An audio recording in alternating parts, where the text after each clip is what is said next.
Good afternoon. It's Wednesday, the 23rd of October 2019, just after 1 o'clock. Welcome to UK Column News. Your host today, Mike Robinson, myself, Brian Gerrish.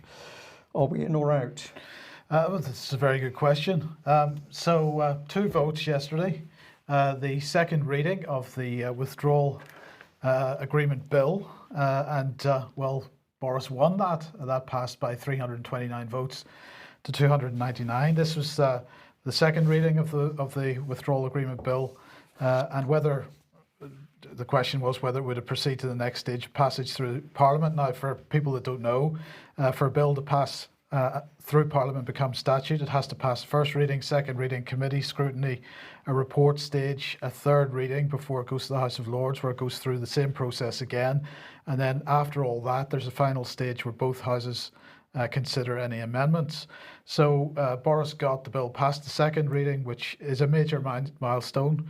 And he got that with the help of 19 Labour MPs, some of whom said afterwards that they may well leave politics as a result because of the abuse they got from their own side, from their colleagues. However, he was not able to persuade Parliament that, or at least enough people to agree that the full process that we've just listed there should be completed within 3 days. And of course, it's true that that would not be possible if there was to be any serious scrutiny of the bill. So Boris is hoping to have enough support that he could get it through without any serious scrutiny of the bill. He said that it wouldn't be possible to proceed under those circumstances. So he lost this vote by 308 to 322. I think probably he was quite happy with that result. He paused the bill, as I say, at that point, and he'll wait to find out what decision the EU takes with respect to the request for an extension that he didn't make, because of course he didn't sign the letter. The letter that he did sign said, "Don't give us an extension." Well, there seems to be divided opinions about whether the EU is going to provide that extension or not. Tusk suggesting that, well, perhaps they might get an extension. Varadkar suggesting an extension to the 31st of January, but the likes of Macron saying, no, if there's going to be any extension, it can't be more than a few days.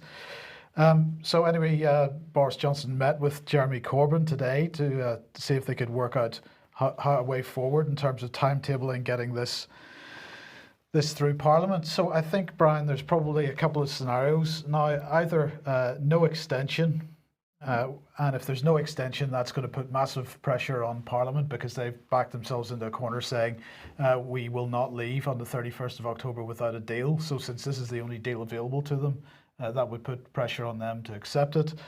Or there could be an extension granted, in which case it's pretty clear that Boris Johnson is going to aim once again for a general election and suggest, I mean, there is talk in the Tory party this morning that they would hold a no confidence vote in themselves in order to force a general election through. Yeah. So it all depends on what the EU decides at this point.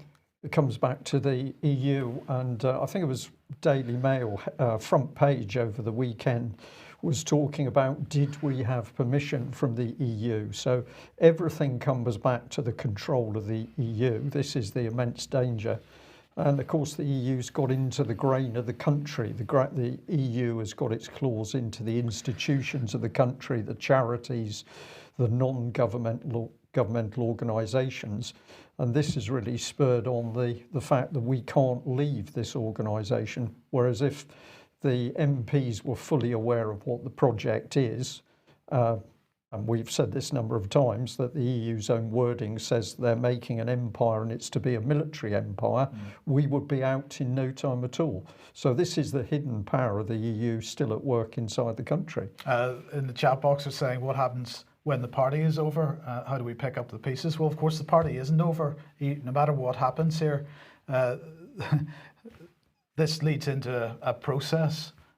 So if we leave with no deal, we'll still enter some kind of process to take us forward. The new relationship. The new relationship. Yeah. If we leave with the deal intact, then that starts the implementation period, which, well, we'll come on to that in a second, but that begins a whole new process of negotiations. And so this shenanigans is going to carry on for a lot longer. But in the event that there is a general election, everybody will be glad to know that Facebook has decided that it's going to do something about this prospect of disinformation in the election process in the UK. So they've said they're going to set up a dedicated operations centre if a general election is called. That's good news.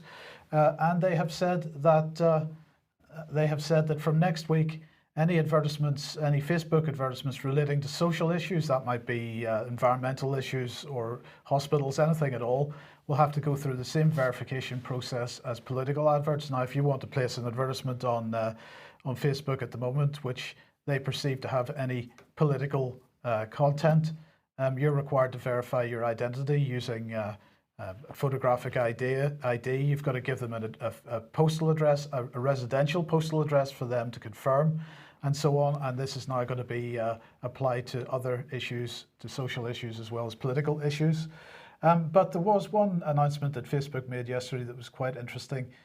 They said from next month, Facebook will start labeling media outlets that are wholly or partially under the editorial control of their government as state-controlled media. Now, of course, you know, we know who the target of that is going to be. That's going to be RT and Sputnik.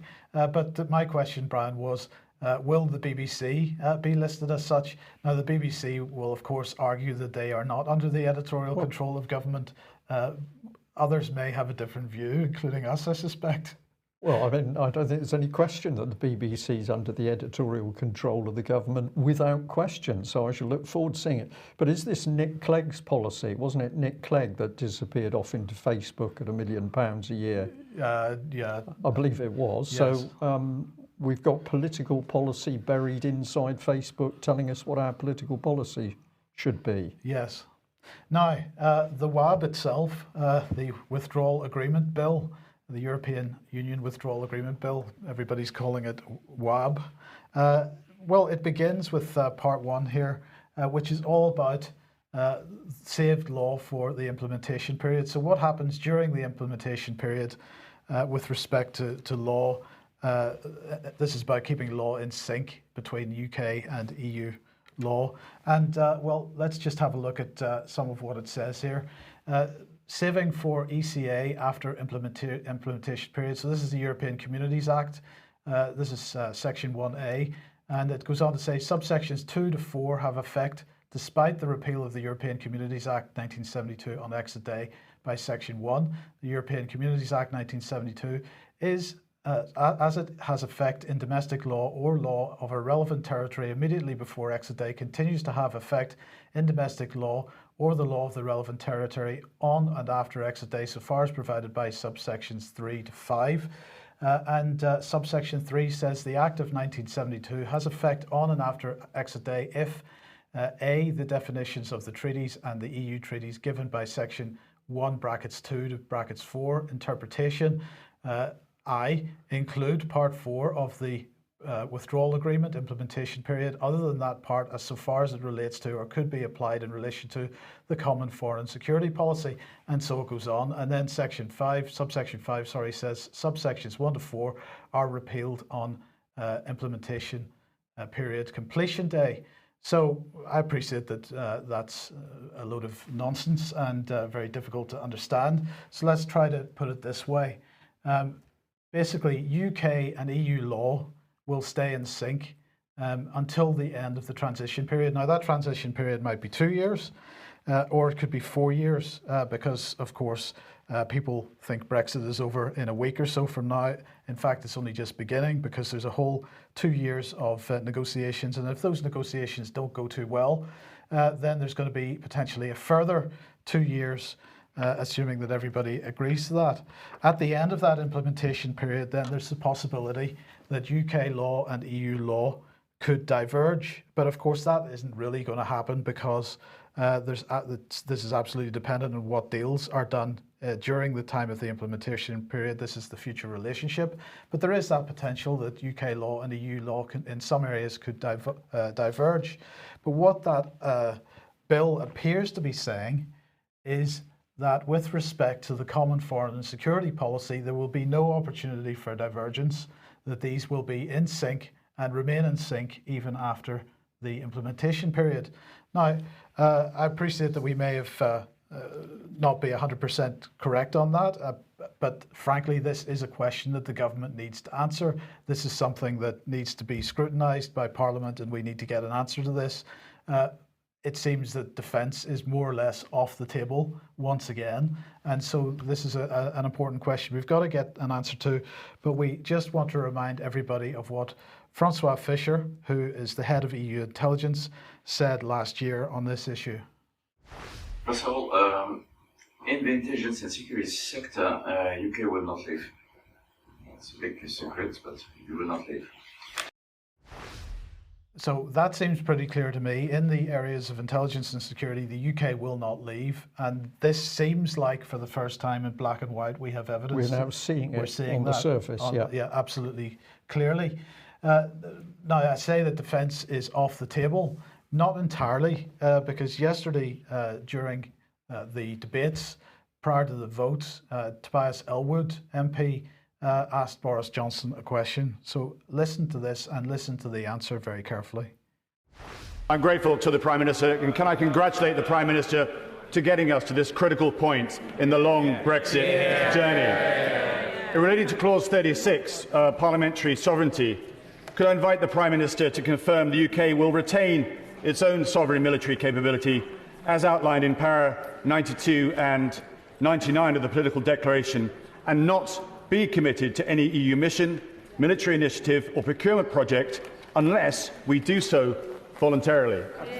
Prime Minister. I'm very grateful to my right honourable friend, and he alludes to an important change that we've been able to secure in the course of the negotiations, and he is absolutely right. The full independence will be retained in that vital sphere of defence and security. I'm grateful to him for drawing attention.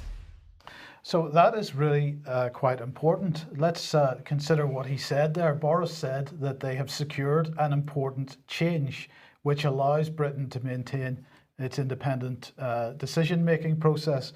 So there's something very strange here. Far be it from me to suggest that Boris has misled the House in this case, but certainly other government ministers appear to have misled the House in the past, because what Boris has acknowledged is that there is a change taking place, which means that Britain now has its independence. That means that up until the point of that change, Britain did not have an independent capability to make decisions.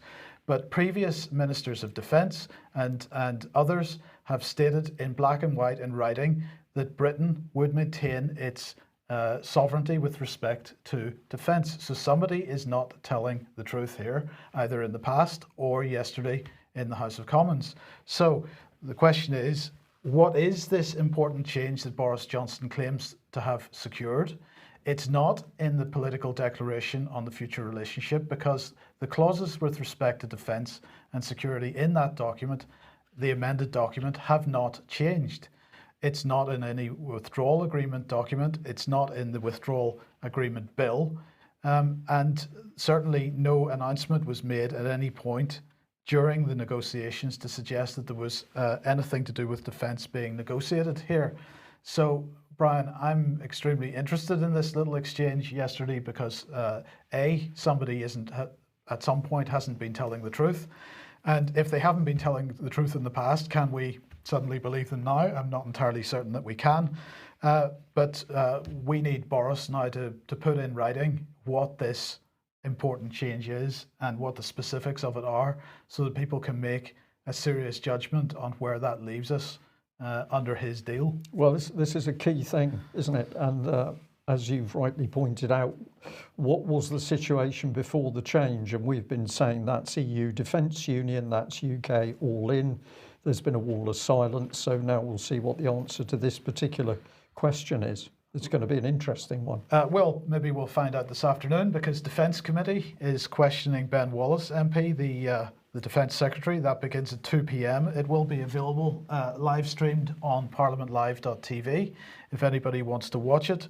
A number of witnesses at this: Ben Wallace, Secretary of State for Defence; Air Marshal Richard Knighton, Deputy Chief of Defence Staff; Angus Lapsley, who's the Director General Strategy and International at the Ministry of Defence, and Lieutenant General Richard Noogie, who is Chief of Defence People at the Ministry of Defence.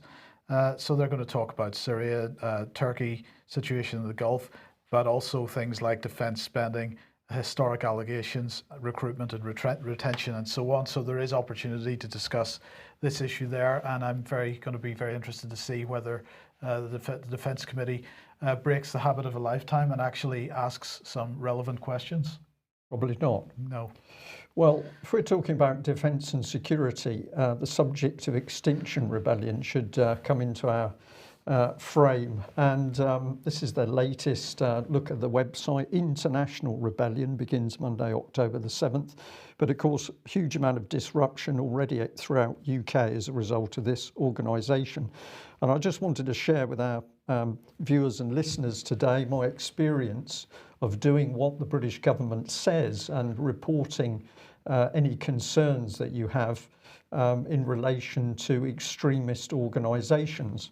So we just remind people that this was part of the information that UK Column was given by one of our listeners. And here is a document, Welcome to the Rebellion, it's time to rise up.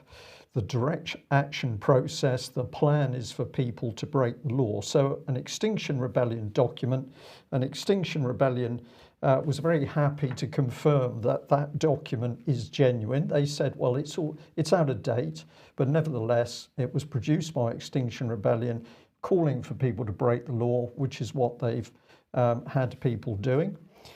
We also pointed out that the former head of Richard Walton, the former head of SO15, the government's counter-extremism, counter-terrorism group, said that Extinction Rebellion had captured the public imagination, but that basically this was a very dangerous organisation. As this paper shows, the leaders of Extinction Rebellion seek a more subversive agenda, one that's rooted in the political extremism of anarchism, eco-socialism, and radical anti-capitalist environmentalism.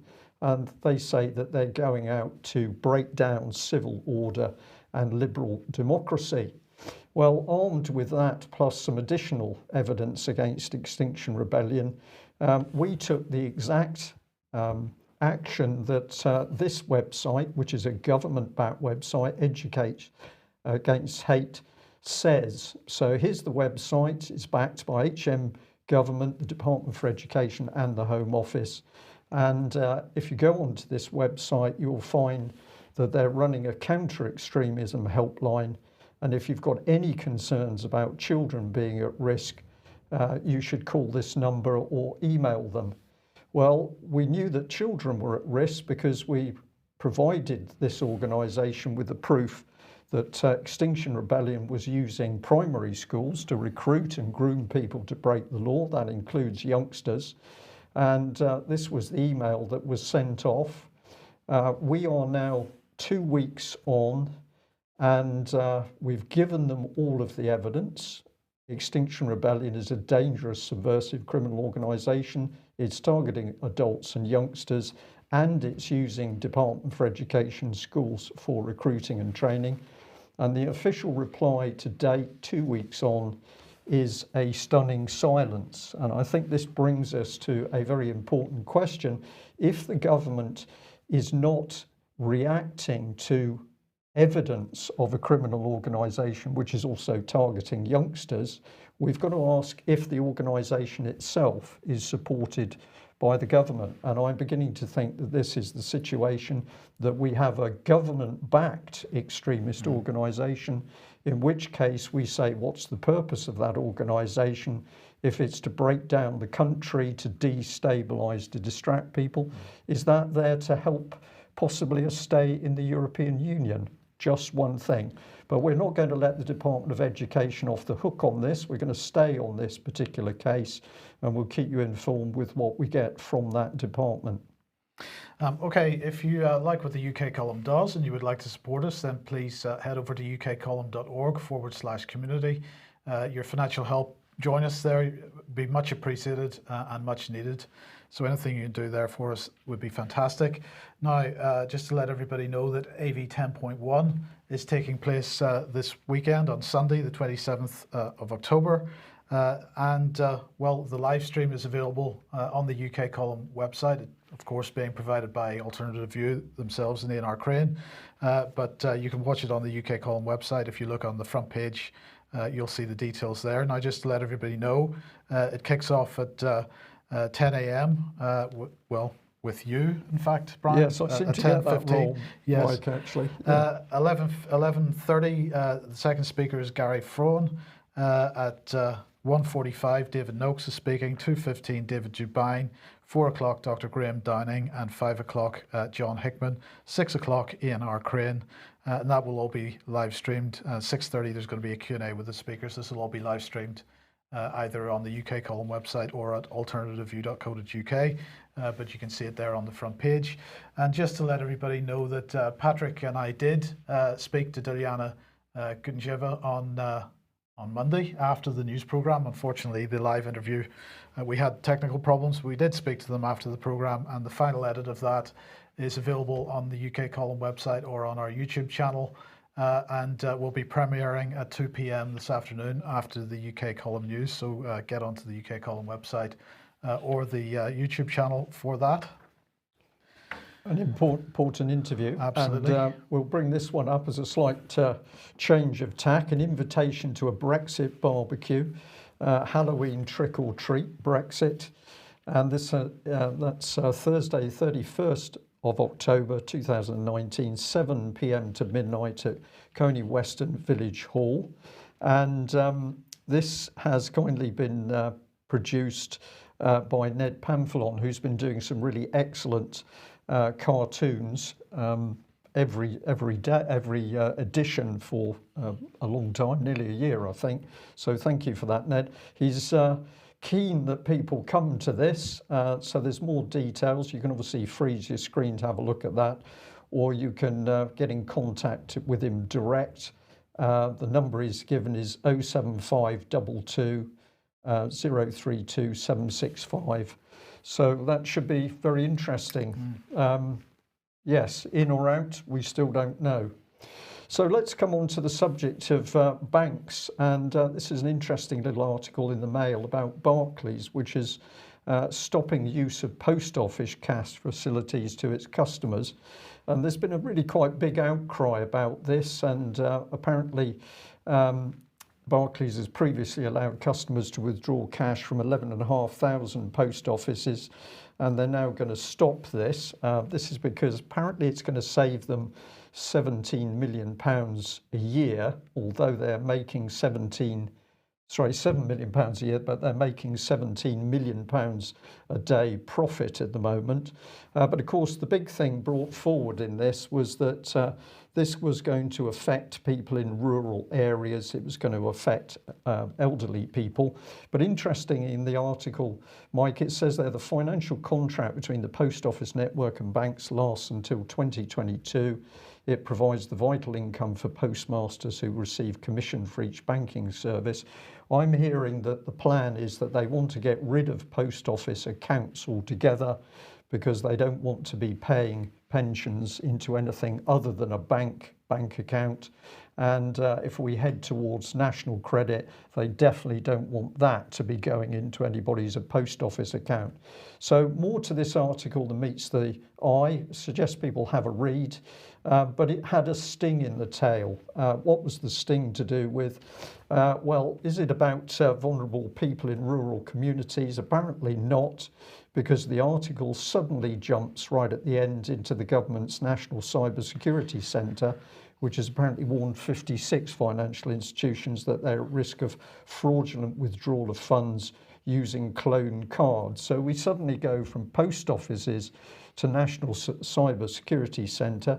And they also say that the SC has defended the UK against 658 cyber attacks in the past year, many of them from hostile states such as Russia, China and Iran. So that's not bad, is it? From post offices, elderly people, you can't get your money, to the fact that those nasty Russians, Chinese and Iranians have been carrying out cyber attacks. So the Mail just can't help themselves. They've just got to turn a story about the problems that elderly people face into get that propaganda in there. Yeah. So we just went over to the National Cyber Security Centre. This is part of one of their annual reports. Let me just call it up on the other screen so that I can actually see some of the small print there.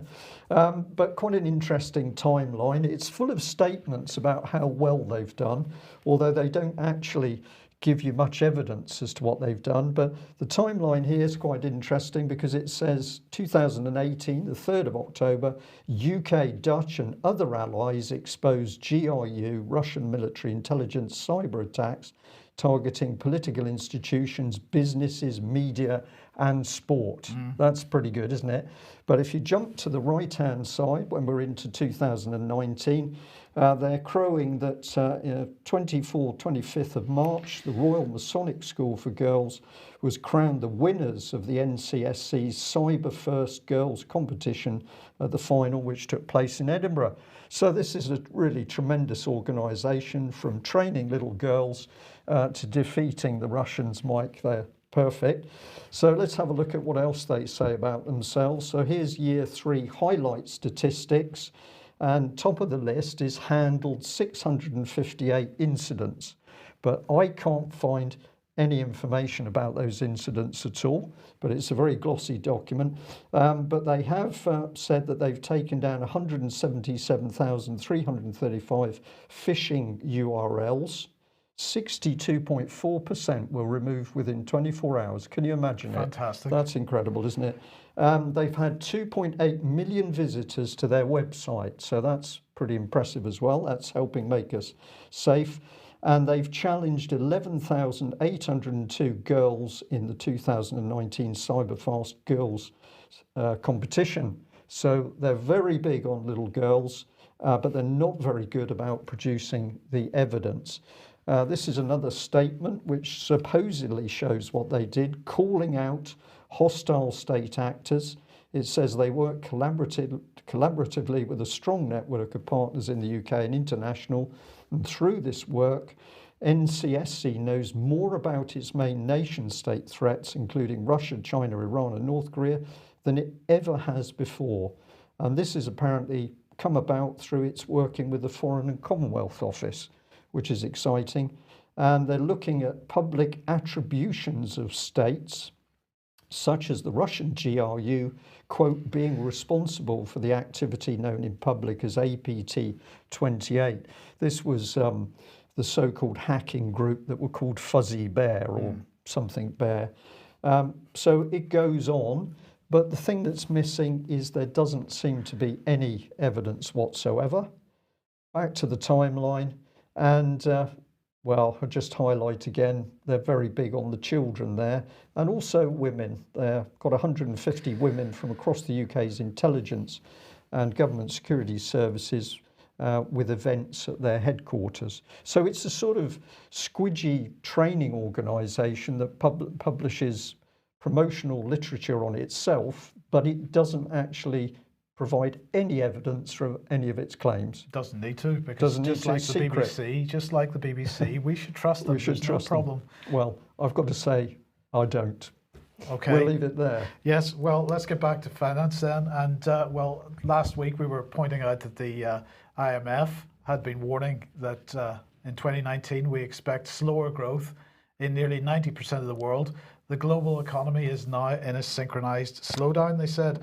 And their solution to that, of course, was, as they announced, to argue for green taxes to be increased from $2 per tonne of CO2 to $75 per tonne of CO2.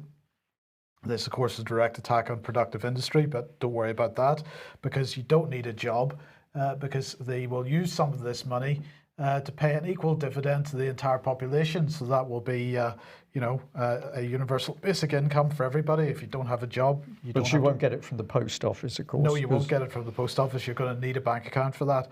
But anyway, we also reported, if you remember, that Mark Carnage was providing carnage in the financial system by saying that companies that don't adapt, including companies in the financial system, will go bankrupt without question if they don't support this green agenda that the IMF is now behind as well. And he went on to say that there will be industries, sectors and firms that do very well during this process of making sure that they are investing in green technologies, because they will be part of the solution, but there'll also be ones that lag behind, and they will be punished. So that was carnage, and the IMF's view of what's going on in the world. Well, of course, Mark Carney's predecessor at the Bank of England was Mervyn King, and here he is on screen. He was giving a talk to the IMF annual meeting a few days ago at the Perry Jacobson lecture. And he's saying that following the Great Depression, and again after the collapse of Bretton Woods, that there was a period of intellectual and political upheaval, Keynesian and rational expectations, revolutions changed economic policy, but he's concerned that if these ideas aren't re-examined, there's going to be another risk of financial collapse. He said another economic and financial crisis would be devastating to the legitimacy of a democratic market system. By sticking to the new orthodoxy of monetary policy and pretending that we've made the banking system safe, we're sleepwalking towards a crisis. And he said that the US faces financial Armageddon, that unless the Federal Reserve is given the necessary firepower to deal with a new crisis, that it's inevitable. There's been no questioning of the basic ideas underpinning economic policy, and that needs to change. And he said that it is the failure to face up to the need for action that on many policy fronts that's led to the demand stagnation of the past decade.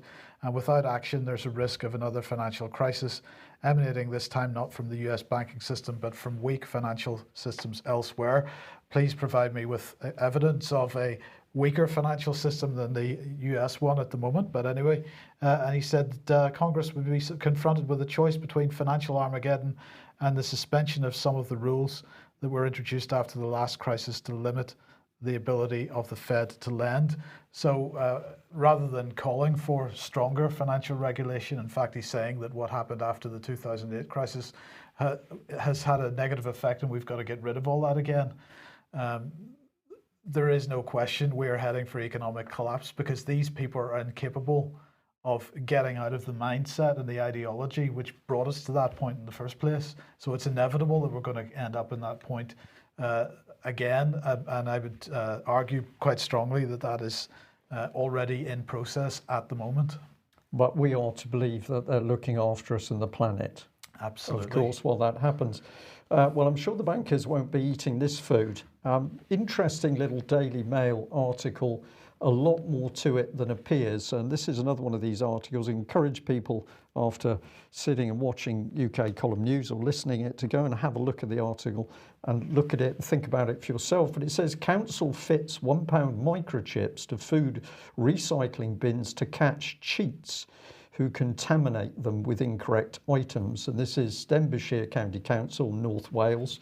It's going to fit the microchips. Initially is a test to 600 bins apparently, and then the bin crews can use a chip reader to report whether they have been contaminated. So if you put the wrong sort of plastic in the wrong bin, you contaminate it and you're a cheat. And the plan is, of course, that you're going to be re-educated and fined. This is the comment from the council's waste and recycling manager. She said the microchips will automatically provide us with data telling us who is regularly recycling. And if the caddy is contaminated, we can record this and send information to the household to reinforce what we can and cannot accept. So on the face of it, Mike, we've got a simple little story about fitting chips into bins because you're going to be able to fine people. But I thought we'd just take people behind the scenes and let's look at some of the documentation circulating inside the council to do with this project. So this is, I'm going to call this high-level corporate business analysis documentation, where everything is being risk managed. So what have we got here? We've got a project risk register, we've got key risks, corporate risks. So you think you're dealing with your local authority, but they regard themselves as a big business. So we've got corporate risks, mitigation strategy trends. Here's the lady's name. Here's Tara Dumas. So she's in the middle of this. And what are they actually saying? Well, there are some residents' concerns. There's confusion around the new collection model, generates a lot of contact. And then she starts to talk about some particular business management stuff, which I'll come on to. So they got a problem, description, non-compliance or apathy towards the new collection model affects operation of the new service, causing issues, including reduction in recycling rates. And then if we look down at the bottom, it said, well, what we're going to do is consult communication with residents on proposed change to educate and explain. So you need to get this right, because if you don't get it right, we're simply going to fine you. And on it goes. But here we see something different, because in this risk page, we're now looking at political risk. So we've got corporate, we've got the council seeing itself as a big business on one hand, but then on the other hand, it's political and it's got to survive politically. Now, of course, people only see the bit in the paper about the bins. They don't normally see what's going on in the council. But it goes on, and here we've now talking about modelling. The RAP modelling has been based on baseline and is useful in indicating costs and making comparisons between a range of options. There's a risk that the revenue savings identified are less or more than the figure that will be realised once the service is up and running. So we're in high-level modelling here. But what's RAP? Well, it appears that RAP is this organisation, which is an international consultancy working with an international network of partners. And my goodness, this is high-level policy, because look at this lot: Department of Environment, Food and Rural Affairs, Department of Environment, Northern Ireland, Department of Business, Innovation and Skills, the Welsh Government, the Scottish Government, the Department of Energy and Climate Change, and then it goes on, the European Commission, the United Nations, the World Bank. Sorry, what has the Foreign and Commonwealth Office got to do with microchipping recycling bins? Well, I could say not directly, but what we're seeing is the interaction between Denbighshire Council and these sorts of organisations, and then we discover where this policy is really coming from. So it's not as simple as your bin being chipped. And if we have a look at some of the people involved, just to get an idea of what sort of things motivate them. But here is a lady. I just don't understand really where the background comes from, because she's been dealing with Kofi Annan's foundation.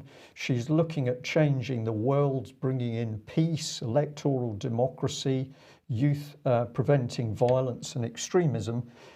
These are all very laudable requirements, but what people don't realise is that this is all coming in behind the wheelie bin problem. This man's quite interesting, because here we've got an expert who's building prescriptive AI platforms to inform everyday decisions for enterprises, producers and governments. So now we can see that not only are we going to get the corporate drive for the interaction with the general public, but also the plan is that that's going to come on to AI. And this is another senior gentleman on the board. I just wanted to read his quote. He said, "The economic case for transforming the way resources are used is overwhelming. RAP's work shows that the global economy could save over $300 billion a year from reducing food waste. And in the UK, we could see over 200,000 jobs created from continued uptake of the circular economy," to use just two examples. Does anybody believe that statement? Because I don't see 200,000 jobs suddenly appearing in UK, but if you think so, I look forward to helping RAP accelerate the transition to a more resilient, resource efficient and sustainable economy. That's all government language. And just before you think it finishes there, back to the Denbighshire document, because we get another company coming up, Eunomia. Wasn't really sure of them, but here they are. They're going to change the world. They want to be agents of change for the better, to think creatively in a commercial context, to walk the walk, and they're going to just make the world better. Here's one of their people. She's worked on climate change and air pollution. She's also plays the flute and enjoys the outdoors, sometimes playing the flute. So this is all good stuff, Mike. And if you have a read through what she's been involved with, well, this lady's been connected into EU member states. Now, of course, we're not saying she's done anything wrong. It's the point of saying, where's the policy coming from? And what we find, Eunomia Advertising, is a document they helped produce, which is the costs of not implementing EU environmental law. Here it is.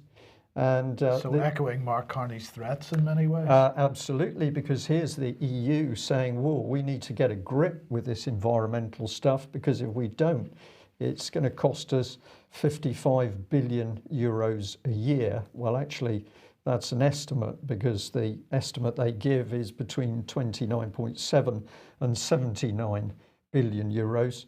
But what have we got happening in a Welsh village? We've got the bins being microchipped. Where has that policy come from? You think, well, it must be somebody in the local council, but it hasn't at all. This has come from the UN, the EU, and the British government. And of course, people are not seeing this. We'll leave it there, because it won't be the bins that they stop at. The plan is for everything and everybody to be chipped, but more on that in due course. That's it for today. We will be back at the same time on Friday. Thank you very much for joining us. Bye-bye. Bye-bye.